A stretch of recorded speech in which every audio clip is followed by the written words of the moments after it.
मन को छू लेने वाली मां लक्ष्मी के चमत्कार की यह कहानी है। एक छोटा सा गांव था। उसी गांव में रहता था एक गरीब लेकिन बहुत ईमानदार लड़का, आरव। आरव के घर में मुश्किल से 2 वक्त का खाना भी मिलता था, लेकिन उसके दिल में कभी लालच नहीं था।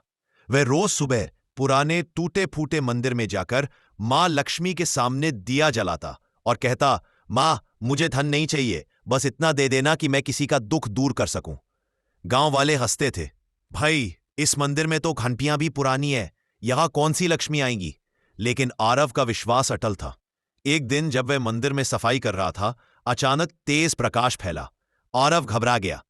उस उजाले से एक मधुर दिव्य स्वर गूंजा, बेटा, तुम्हारा मन सच्चा है, इसलिए मैं स्वयं तुम्हें आशीर्वाद देने आई हूं।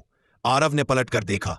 स्वयं मां लक्ष्मी वहां प्रकट थी, सफेद कमल पर विराजमान, सुवर्ण जैसी आभा। चारों ने अपने कमन से एक छोटी सी स्वर्ण मटकी आरव को दी और कहा, इस मटकी में से उतना ही धन निकलेगा जितना किसी की भलाई के लिए उपयोग होगा। और क्षण भर में प्रकाश गायब हो गया। अगली सुबह से आरव ने उस मटकी से कुछ सिक्के निकालकर एक बूढ़ी मां को दवाई दिलाई। अद्भुत बात, मटकी वैसे ही भरी रही। वह दूसरे दिन एक गरीब किसान की टूटी छत ठीक करवाता, मटकी फिर भर जाती। धीरे धीरे गांव की हालत बदलने लगी। गरीब मजबूत हुए, घरों में रोशनी आई, खेतों में फसलें हरी होने लगी। सब हैरान, ये धन कहां से आ रहा है। आरव सिर्फ मुस्कुरा देता। उसे पता था, ये सिर्फ मां लक्ष्मी की कृपा थी। एक दिन गांव पर भारी संकट आया, पूरा बाजार आग में जलने लगा।